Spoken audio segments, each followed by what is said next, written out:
Hi, Kumar. Hi, hi, Nuzly. How are you? I'm good. Glad to have you here today. I'm like a big fan of yours, so it's been Thanks, a thanks. real this thing. You are in UK, I Thank- guess. Yes, yes, yes, I am. So it's good to have you today, and I think it's the worst time to have you today because our team got eliminated like 20 minutes ago, I would say. Yeah. So good evening, everyone. We are having Kumar Sangakkara today for the in Real Talk with Nuzly. And we'll be talking about how Sri Lankan cricket mainly and how the global cricket is going forward.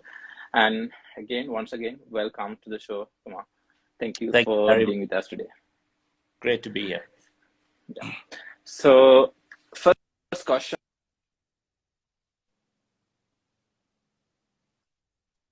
finals already in the ongoing cricket tournament World Cup.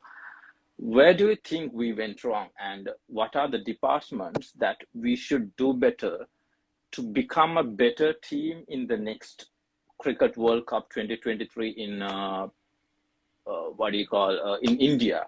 And who are the favorites, do you think, in the ongoing tournament? Well, yeah, it's quite disappointing in terms of the results not going our way, and we had to kind of wait until a few of the results of other teams which were out of our control to go a certain way for us to then have a chance of qualifying if we beat England. Um, Yeah, Unfortunately, I think it was a case of not playing well in at the critical moments. The game against New Zealand, we should have probably put that to bed for sure.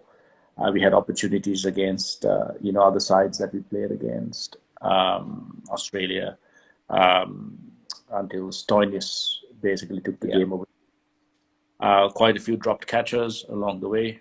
Um, so it's a combination of factors, really, and also in terms of playing in Australia, the wickets were slightly different when we played in Australia. I remember they were usually very hard and very flat. They had bounce and pace, but not a huge amount of movement.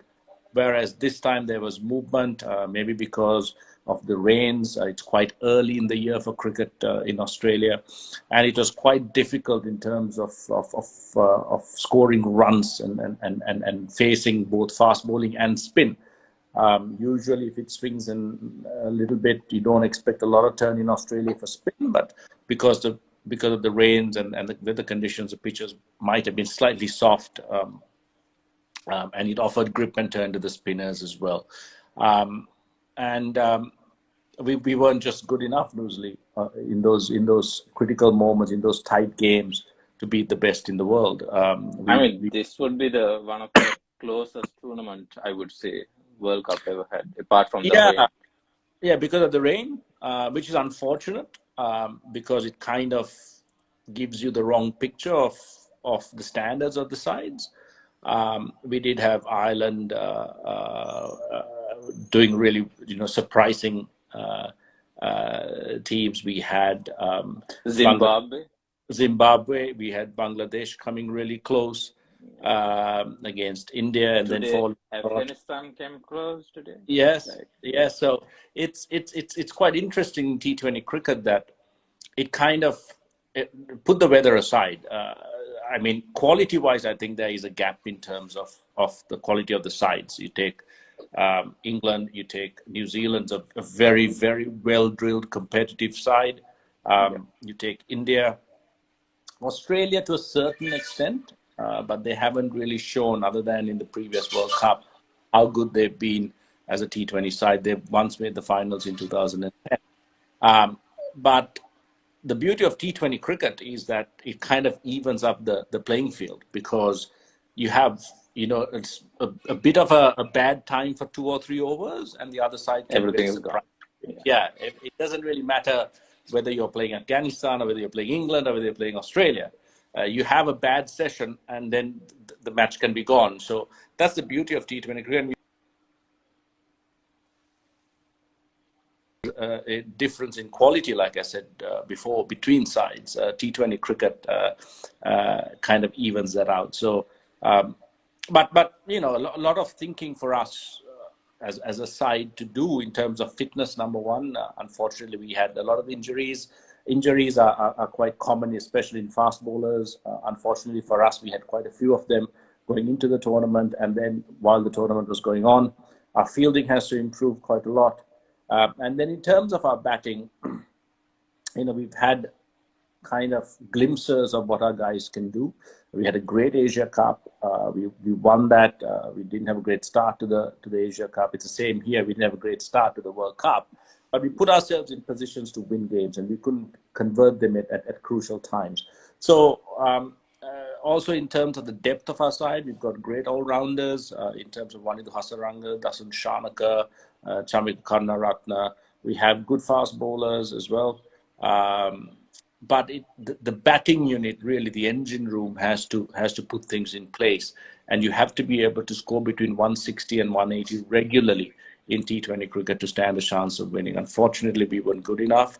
We have to go back and work on those things to stand a really good chance as we go along. But shifting away from Australia into subcontinental conditions will help us a bit, and the grounds being smaller will help us a bit also to clear the boundaries, and the pitchers themselves will suit us. In terms of the favourites in the ongoing tournament, it depends on what England look one of the best sides. They have the most balanced side in terms of spin, pace, batting, all of it.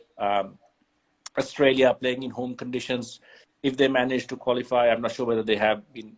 I think if we win against England tomorrow, they are qualifying. I mean, they are based on us right now. So yes. So if Australia qualify, you can never brush them aside. And then you have an interesting, tussle on the other side. Pakistan, South Africa, India all trying to make it into the semis. But South Africa and India also look very, very strong. So, but I would, if England qualify, I would probably say England has a very good chance. New Zealand tend to play very disciplined, controlled cricket, and Kane Williamson just came into his own, into form in the recent knock. So a lot to look forward to. But I would still say if England qualify into the semis, it's hard to look beyond them. Yeah, thank you so much. So we've seen since it's T20 World Cups, and we've seen a lot of franchise T20s coming up, IPL, LPL, and the Big Bash, and so many others leagues happening around the world for the last decade or so. Do you think it's affecting in a good way, or it's affecting in a bad way for the growth of cricket in terms of county cricket, like those traditional one-day test match and county cricket? I think it's really, really good. I think it's good that things are changing up and people have to change their views and think of new ways to try and hold things together. Early on, all the central cricket boards and the ICC had all the power. Central contracts, the players couldn't refuse contracts. That's how they earned their living playing international cricket. And when the IPL came about, everyone was unsure of what the IPL would do, but you saw, early this year when the TV rights sold for 6.3 billion for a 2.5 year cycle of cricket, it was incredible, and it just shows the power of new thinking and the power and attraction cricket has in terms of T20 to attract new spectators. You had the 100 in England, which came after the IPL, and close to 40 to 45% of the spectators were all women and children. So very, very different to the traditional kind of match or TV audience that we are used to in terms of cricket. Early on in England and Australia, the average cricket fan was into their 50s, the average age of a cricket fan. And then in the Asian subcontinent, it dropped to 16. So it's quite interesting how this trend of the IPL has changed the attraction of cricket to a newer generation who consume things differently, who live in the digital age, who don't have a huge amount of time to devote to watching a game that's played over 5 days, or sometimes 7 hours if it's a one-day game. They need short, sharp, attractive, action-packed visuals, and T20 cricket has managed to provide that. Also, in terms of breaking down the monopoly of home boards and the control that they sometimes exerted quite negatively on their players. T20 cricket has helped to break that. Um, and right now, players have a lot of power. And if the home boards really look at this as an opportunity rather than a threat, there's a lot that can be done in terms of making this work for world cricket, for the spectators, the players, the home boards, everyone alike. It could also give the opportunity for home boards to really not spend a huge amount of money on central contracts. They can actually give away the central contracts to franchises where they really invest in developing players, invest in grassroots, invest in scouting and academies. And then the home boards can really pay high match fees for whenever the players have to turn up for their country.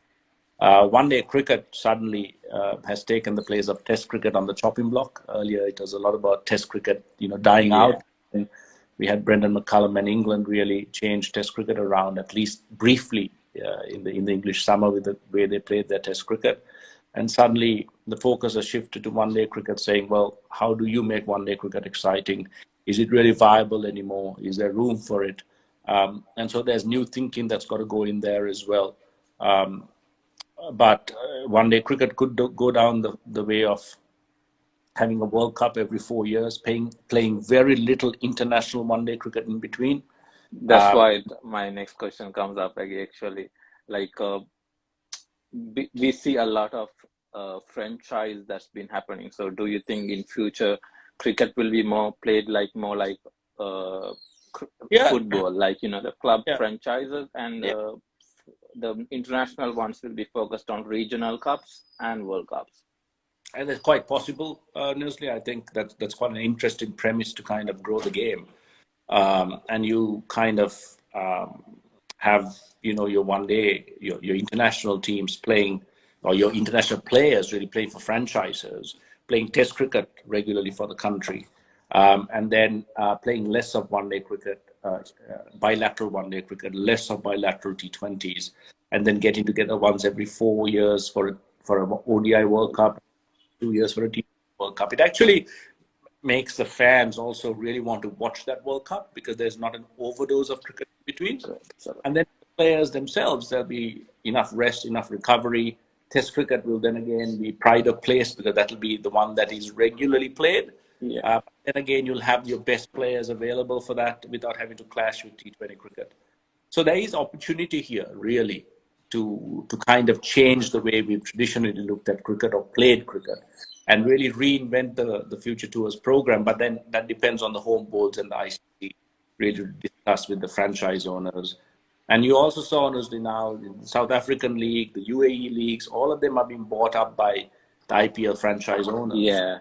So very soon they will want a seat at the table at ICC, at all negotiating tables, because they will be a large stakeholder of world cricket. Thank you so much for that. So my next question is going to be like, it's a hard thing to ask for. I personally have watched 2007, 2011, 2009, 2012 ODI and T20 World Cup finals that you played, that our team played. We've been, like me, millions of fans backed all of you guys, but we fell short for consecutive World Cup finals. Like, how did you feel about losing all those points, like, continuously? Yeah, it's very tough because every time you finish a World Cup final and you sit and you've lost, you only think about the fact that it's taking you another 4 years to be able to get into that same stage, to have another crack at a World Cup. So much can happen in 4 years. You get to the next World Cup and then you lose that as well, and you think, oh my God, 4 years. It's a lot of time. In terms of T20 cricket, of course, luckily for us, it came around every 2 years. So it's really discouraging. I mean, if you lose in a semi-final or a quarterfinal, it's much easier than losing in a final. The final becomes so. But at the same time, it's the same thing if you take the way Sri Lanka played this tournament. It's about delivering in those crucial times, and we didn't. We had opportunities, but we couldn't convert them. But in 2014, I think, we kind of delivered at the right time. The last 4 was bowled by Kulasekara and Malinga. And that was a tremendous tournament, wasn't it? Like we were almost out of the tournament at one point, and We Rangana should have, Herat pulled we it should have, we should have against been. New Zealand. Yeah, Yeah, we should and have 19 we got, and then Rangana Hera decided to Herat. bowl his magic. It is an incredible. I think 5 for 3 or something. He took opening the Yeah, board. 5 for 3. Uh, And that was a incredible. crazy match. And after that, you played the magnificent innings in the final, and Yeah, Kulasekara and Lasith Malinga. yeah, I was completely out of form most of the time in the tournament, and I actually went and told. I think I told the coach that maybe they should think of dropping me during the tournament because Dinesh Chandimal was captaining at the early stage until he took over at the end, and And I then actually Malinga. yeah Malinga. So I told them Dinesh can keep and that might be a better side for us. Um, so it was quite interesting to go through that tournament and also being the last T20 World Cup Mahal and I were playing. Yeah, And then, that you guys decided early itself also. Like initially yes, starting of the tournament, you were like, we are playing for the last time, and it should have yes, some kind of pressure as well. yes. Uh, and we were having contract issues with the board. We went there without really signing our contracts. We played without, we played, we said we'll play for free without any match fees, and we kept our word.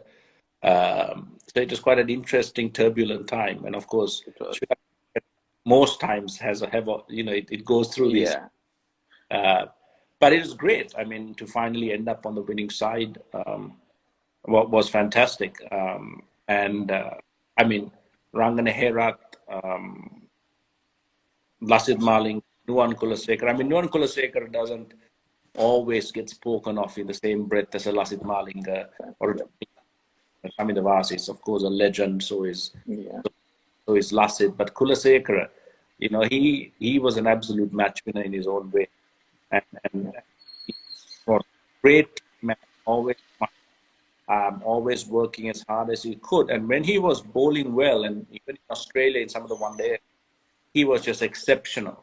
And you can't forget about his batting in 2013 when we played the Champions Trophy in England. We were chasing 294 against England at the Oval. And he came in, I think, 2 wickets down, and he scored a 30-ball 50 to win us the game. yeah, He was just an exceptional cricketer. And that World Cup was defined, I think, by 2 bowling spells. yeah. One, Herat, Rangana and and, Kulasekara, and then Kulasekara and Lasith Malinga in the final. Malinga, yeah, yeah. 2 bowling efforts, I don't think we would have been able to win. I mean that Yuvraj Singh. That was again Yuvraj Singh, Virat Kohli, and MS Dhoni. So it was against the best of T20 players that Lasith Malinga and So Kulasekara. I think we bowled the last 24 balls for something like 19 runs or Yep, 24 runs. 19 runs. Yep. It's incredible when you think about T20 cricket. 2 of the world's best power hitters at the crease. And these 2 guys are able to do that. It is just incredible. That would be. Do you still consider winning that World Cup is the highest point of your career, like the most happiest Yeah, moment of your career? yes, for sure. I think winning a World Cup is amazing. I think in 1996, we all remember how everyone felt. I'm not Yeah. sure who are Nuzly, but No, not really. yeah, so I was 1977, so I was I was about 19 in 1996. So and watching that, and I remember how the whole country felt. So when you win a World Cup as a player, it's really nice to know that you've gone and done a good job and won and become the best in the world, at least for a short time, but also that it gives a lot of joy to people.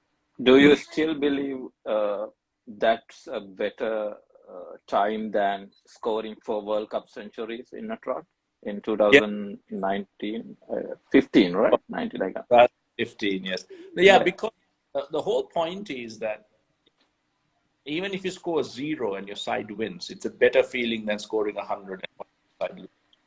So whether you score 400s or 500, it doesn't matter unless the side wins. So I think that's something that we as a team always spoke about as well, that it's better to score yeah, less runs and still win the game rather than worry about absolutely. scoring more Personal glories. personal glory. Yeah. So it was definitely, you can't even compare the 2. I mean, scoring those personally satisfying, but disappointing Yeah. that it didn't go beyond the quarterfinals. Um, Yeah. It was where, very saddening time. whereas being out of form for most of the tournament and being able to score 50 in the finals is much better. Much better. Yeah, absolutely. And I'm pretty sure Mahela would be feeling the same thing after scoring that 100 in the final in 2011. It was a crazy time. Yeah, and 278 It's a was very good score. a great total, especially when we had them 24 for 2 with Sehwag and Tendulkar both gone. So, But then again, we have to be disciplined in terms of our fielding. fielding it.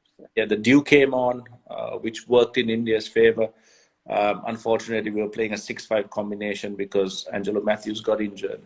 Um, if, if he I were, remember he was juggling in a New Zealand match, I think, semi-final. it is unfortunate because he was chasing a ball that had already gone to the boundary. He had wanted to go out because his squad was feeling stiff. He thought he'd wait another over and then go, and he just jogged to the boundary line and then tore his squad. It was one of those very unfortunate incidents because at that time Angelo Matthews was the guy who balanced out our side perfectly. He was an absolute match winner with the bat, and more often than not, if you give him the ball, he can turn a match with Yeah. his well. Angelo Matthews was one of those very rare cricketers who, as a 19, 20-year-old, came into the side, and he first came into the side in 2009. 2009, I think, was when he first came into the one-day side when we were playing in Pakistan. In Mahela's last tour as captain, I think. And then he started playing Test cricket under me, and then he played in the 2009 World Cup. He was one of those rare players who knew exactly how to handle pressure. He knew exactly how to read the game, and he knew exactly what to do at the right time in one-day games. Batting at number 6 and 7 was one of the toughest things anyone can do in limited overs cricket. And Angelo Matthews just came in, took over that position, and it was almost as if he's been playing I there for. think that position is still very blank for our team, I guess. Yeah, I haven't seen anyone um, play it as well as Angelo Matthews. We had a little bit of Russell Arnold when I was playing in the old generation. Yeah. I think Angelo Matthews to me was the best I've seen in Sri Lanka in that position early on. I mean, you saw that in 2010 in Australia at the MCG when he Yeah, and Malinga. Malinga put on that amazing partnership to win that game. And just, for a youngster to have that ability was incredible. I mean, we've never won a one-day series in Australia before that. We went with a very, very young side and managed to win that series 2-1. We won the T20 series as well. So it was, again,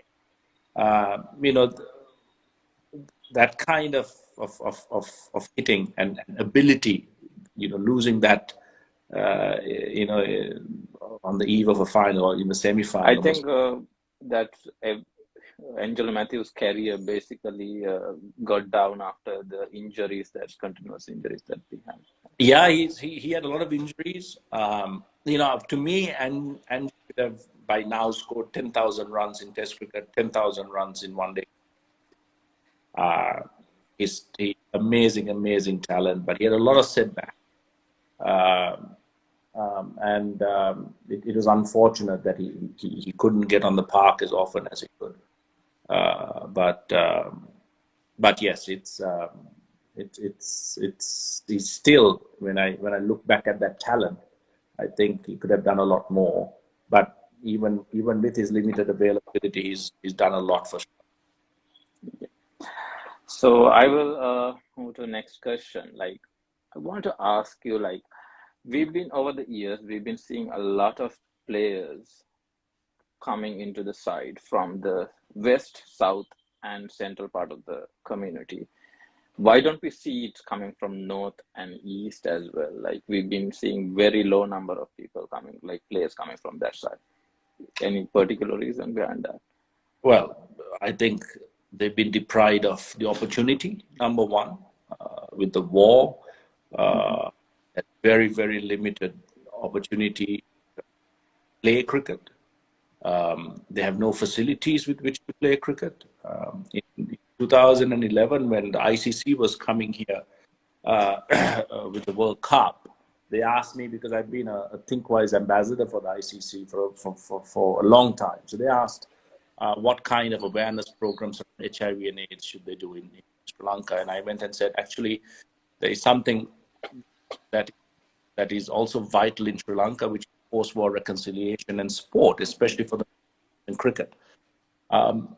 So by that time, the Foundation of Goodness had started what they call the Murali Cup, which they played in Sinigama in the south in Hikkaduwa, where we had a lot of English schools coming down and playing against the Foundation of Goodness side. And they would collect funds, and the funds would go into the foundation. Now, the foundation was started in 1999 by Mutta Mulidharan and Kumar Sangakkara. And then come 2010-11, I was in Kilinochchi. We were doing a Bikes for Life campaign where we were donating bikes to children from the north and the east. And the Foundation of Goodness started going to the north and the east the day the war finished. And the foundation has been active and present in the northern since the war ended to now. And one of the things we discussed was, what do we do with cricket and what do we do with it? So I was in a car with Kumar Sangakkara, I think, somewhere in Kilinochchi, when we kind of discussed the idea of launching the Murali Harmony Cup. So the Murali Cup, we call it the Murali Harmony Cup, and we host it in the north and the east. So Kushil, of course, he's an amazing man. He said, yeah, it's going to be a tough one, but we can do it. So we started building grounds. So we built 4 or 5 grounds in the north and the east. I had a friend of mine from London, Tony Mataru. His family owned the Grange Hotels in London. He came and he put quite a lot of money to build a ground in Urdu, Sudan. And then we had the help from the army to build grounds in 3 other locations. We also had the St. Patrick's College as well in Jaffna. And I think St. Patrick's by that time was trying to have its first turf wicket in terms of under-19 cricket. So we managed that and we launched the Murali Harmony Cup. I spoke to the ICC. They gave us $100,000 in funding. And for about 6 to 7 years, we played the Murali Harmony Cup in the north and the east. Now, the premise of the cup was that you had the combined teams from Jaffna and the north and eastern provinces playing against the best under-19 school sides from the rest of the island. And the first year, Trinity College, Candy, where I went to school, we were the triple champs. We had won the 2-day, 1-day, and T20 competition in Sri Lanka under 19 side. First game against Jaffna beat us. And that was the amount of talent that we had. And we had 2 boys who came and they tried out for Tamil unit in Colombo. We found them jobs. And there was quite a lot of talent to be seen. Also, we had the secondary tour to that, which is called the Unity Tour, where a combined team of players who participated in that tournament. First, we went to Singapore. The next year, we went to Lord's in England. They played cricket. They watched a test match at Lord's. They walked to the center of Lord's. It was wonderful for these kids, all under 19 kids. But I think then, and unfortunately, we ran out of funding to keep the tournament going after about 7 years. And the key was really not just to have kids with talent playing cricket, but they have to have the right coaching, the right facilities, the right equipment, and a centralized system where, not a centralized, regional system where they can then qualify into coming in and playing in the best possible local tournament. So you have your schools tournament, then you have your provincial tournament, and that is why provincial cricket in Sri Lanka is so important. We played that in 2006, 7, and many years ago it was being played. And it was really important, rather than the current club cricket structure, to really have a combined team structure where you can have the children from the north and the east be included in that. I mean, Lankan Premier League system. Well, Lanka, or the T20 version of it. And in terms of regional or provincial cricket, you can have T20 players and 4-day cricket being played, where you combine your clubs You have 24 first class clubs. You can split them up, 4 teams each into 6 provinces, which includes the north and the east. And then they can your players and your clubs so that each region has enough players of quality. And you can play a very, very inclusive tournament that will allow Sri Lanka cricket to really explore the full talent pool rather than just the west, the south, the South southwest, and Central. and Yeah. central. I mean, I came from Kandy. Murali came from Kandy. Chamara Kapugedara is from Kandy. Kandy doesn't have a first-class team. We don't have a first-class club team. So it's really strange how the club system has operated, although it has produced a huge amount of cricketers, and it's very important for us. Provincial cricket has, I think, a much bigger role to play. And now with the Lankan Premier League also coming in, you have more opportunities for players from the north and the east to come in. We had a leg spinner who was absolutely brilliant in In the the Jaffna Stallions, I can't remember his name. uh, and so many more to come. And I think in the under I mean, 19, after all, it's gonna help the country better, right? Country's team, Sri Lankan team. yeah, I mean, I mean, if you look at it from a completely cricketing, selfish perspective as well, it'll help to have a much larger talent pool to choose from. But in terms of really progressing down the path of a fully inclusive, united Sri Lanka, it's really important that all the facilities that are mirrored or centralized has to be mirrored in these regions, in every region. I mean, in the 60s, 70s, 80s, cricket used to be only for the elite schools, right? And very little from the outside. But then after that deadlock was broken, and cricket was really taken to the grassroots, at least in the southern central parts of Sri Lanka, which didn't really have the same effect as the north and the east due to the war. You saw a huge amount of people in the 80s, 90s coming from the outstations, and that helped us in the World Cup.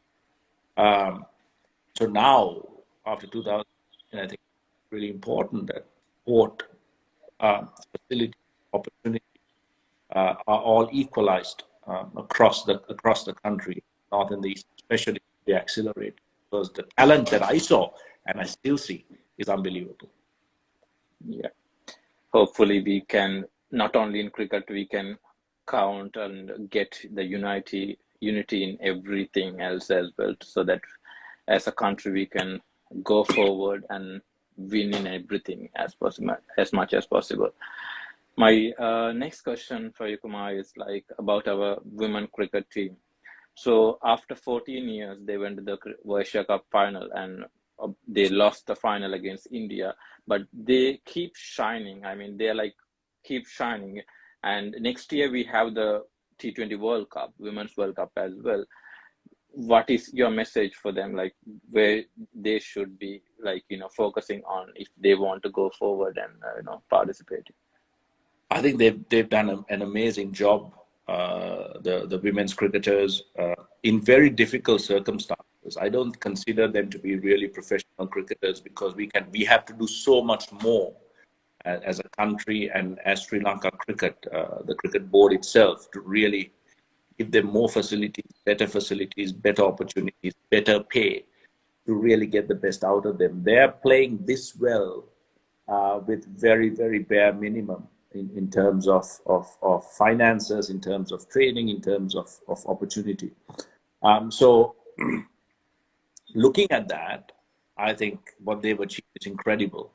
But then looking at all the cricket boards around the world that is putting huge amount of investment into women's and girls cricket, Sri Lanka has a long ways to go. Now I know that the Sri Lankan Cricket Board right now is quite a healthy financial situation. So it's probably time for them to really take some effort and take. Actually, I think it's time for them to really have a really focused discussion on cricket, not just men's cricket and women's cricket, but cricket as a whole. And girls cricket and women's cricket has opportunity for huge growth. We have the women's 100 in England. We had India just talk about pay parity in India in terms of match Yeah, fees. equaling the pay for men and women Okay. field. Um, um, and then we have the women's IPL launching next year. I mean, Chamari Atapattu is incredible around the world in terms of. Absolutely. So we have the talent. What we have to now give them are those facilities and that incentive to really get better and do better. In Australia, they've just started a pace program to try and have the 130 kilometer per hour barrier broken by a woman fast bowler, and they're doing a lot of scientific research. It's led by a physiotherapist called Patrick Barhart, uh, who's worked in the IPL many years, who's worked in Australia for many years. So if you take the investment being put in, it's huge. And Sri Lanka has to catch up, because if we do, and if we are able to put that financial muscle in women's cricket, I think they can achieve a hell of a lot more than where they are now. But with all those difficulties, I think we've got to really appreciate and give credit to the women's cricket team in Sri Lanka, because they've really achieved incredible victory in spite of all of that. Especially the likes of Chamari Atapattu is on, like she's like really incredible form as well, like for a long time now. I mean, Yes, for a long time. if we had given her like proper uh, facilities, she would have been one of the best world class this thing. Yeah, and I mean, she is definitely world class even now. Then the whole team, if you take the whole team, we've got to really them up with those facilities, those cutting edge kind of training methods, and all of that takes money. So you have to invest in that sport. So, I think even in terms of TV rights, streaming rights for women's and girls cricket, I think it's going to be quite high in the future. yep. One last question before I move to the countries one about cricket. Like lots of people nowadays talk about spirit of cricket and rules of cricket, especially with the man-cut incidents that happened during England India women's match, and after that, lots of people trying to do it in the World Cup as well. You have been looked as a gentleman of cricket. I mean, I have personally seen matches where you got saluted from the opposition players and how you were smiling after losing a World Cup. So, what do you see? Like, what is your opinion in these man-cut incidents? Like, do you really need to follow the rules and get out of the player, or you can Well, actually give up this thing? it's a very interesting topic, because the rules of the cricket, the rules of cricket should never contravene the spirit of cricket. They're one and the same. Now, in terms of running the non-striker out, for many years it was called the mankan, because it was after, or it was referred to as a mankan by the press. It happened to Bill Brown in Australia when the Indian team toured Australia. Now, long before that, I think in 1870, there was a Lord Harris from Eton who did the same thing in an Eton Harrogate. Before that, there were other bowlers who fast bowl, I forget his name, did the same. Even when Mank run out of Bill Brown in that match, really, the Australian team basically said if Bill Brown doesn't know the rules, he shouldn't be playing. They said that Don Bradman said that Bill Brown was the one who was taking an unfair advantage as a batsman, and Mankad was well within his rights to run him out. There was one newspaper also at that time that actually ran a story saying that if Bill Brown does not know the rules of cricket, he should not be playing for Australia. You know, and then suddenly it has gone from being within the spirit of cricket, within the rules, to it being referred to as a man, and then being vilified as being unsportsmanlike. Now that is quite surprising. So I wonder at what stage the narrative changed and why it's not known as Harris, because Eton Harrow game, which is a prominent game, it's still being played at MCC at Lord every year. He went on to captain England as well. Why not use a different name? And can you imagine how the Mankan family would have felt that every time this run out happens, their name is being brought into it, and their name is being used to kind of show something that's not right, that is not correct, that something's not, that's dirty and against the rules. So it would have been really difficult for the Mankan family also in terms of then associated with something like that. It actually should have been the opposite. Why not call it a Bill Brown? Because it was definitely Yeah. the bank was taking unfair advantage. So it's strange how when the narrative is switched, it stays in a certain culture. And from then onwards, it is looked upon as being against the spirit of cricket. Now, MCC changed the laws to a certain extent from taking this non-strikers and run out, which is the way it's referred to now. It's no longer called a Mankan for obvious reasons, and took it out of the fair and unfair play section and put it into being a run out, a fair method of dismissal. Now, when runouts are measured in centimeters in terms of a third umpire, and matches are won and lost on a run, you know, any player who takes unfair advantage by taking a head start is breaking the rules and is contravening the spirit of cricket. And the bowler is within His all their rights. his or her rights to effect a run out. And there should be no discussion. Deepti Sharma should never have been asked to defend herself in you know, for that run out. And there are lots of talks about warnings, which was the case earlier. But the point of fact is that the warning is in the rules. The rules basically say that you are out of the crease You are before out. there's the ball. And if the bowler then decides to run you out, you are out. So the You warning is are all out. in the rules. And it's not very difficult to stay within the crease. If you don't want to do it, you don't have to do it. But anyone who does it, to say that they are contravening the spirit of cricket is not correct, and should never be done. And no player should be vilified. Yeah. Thank you. I think that question would answer a lot of like that answer would be really good, helpful for lots of questions. One last question before we wrap up, Kumar. Like, you know, as a country, we've been going through a hell lot of turmoils and hardships at the moment. Would you like to share something with the fellow Sri Lankans? And do you think we still do have hopes for our future? Yeah, I definitely do have hope, but it's going to be an extremely difficult task.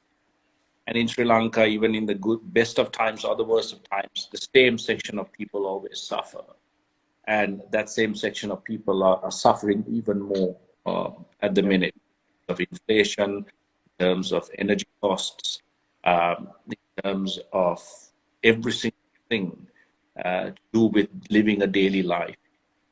You know, it affects their food security, it affects growth, it affects education, and then in turn it affects our economy and the future of our country. In terms of doing something different for the long term of the country, I think the people's involvement in actually making enlightened decisions about in terms of politics and elections will have to take a very important focus in terms of individuals who are eligible to vote. And when they do, to make really good decisions in terms of who should be in charge of Sri Lanka going forward to really have a better system in place.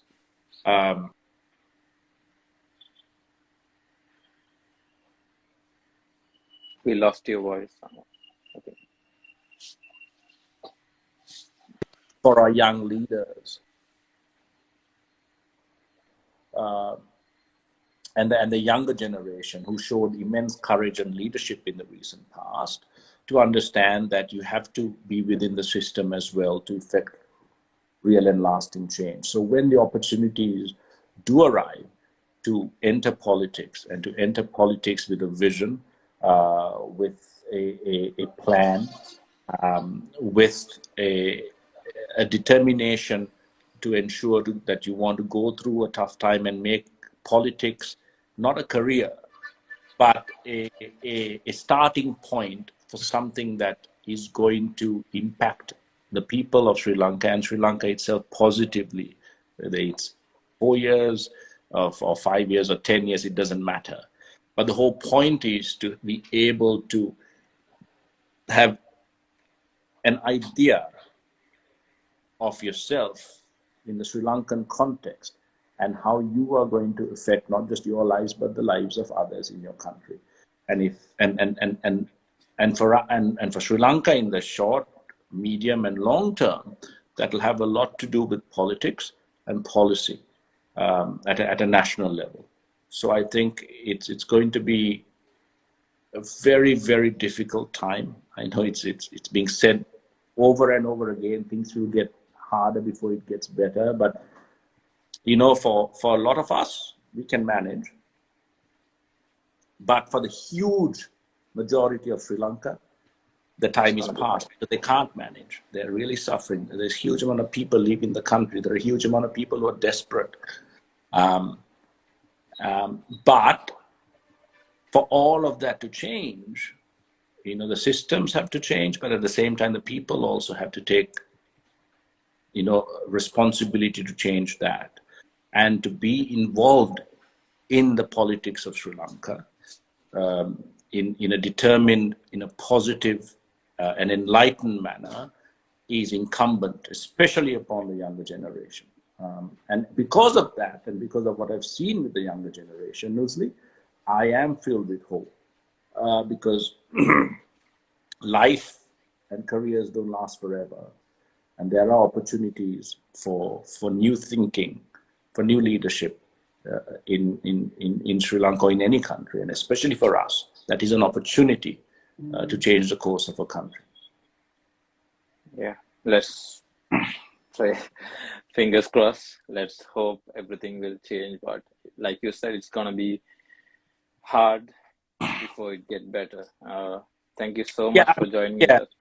Yeah, thanks. No, yeah, I mean, yeah, that's pretty much an obvious statement, but yeah, at the same time, the negotiations that are happening in terms of the economic realities of Sri Lanka, the IMF bailout package, all of these things, unfortunately, are slightly beyond our control. But we have very little choices anymore as a country in terms of how we negotiate our way out of the financial and economic difficulties we're in as a country.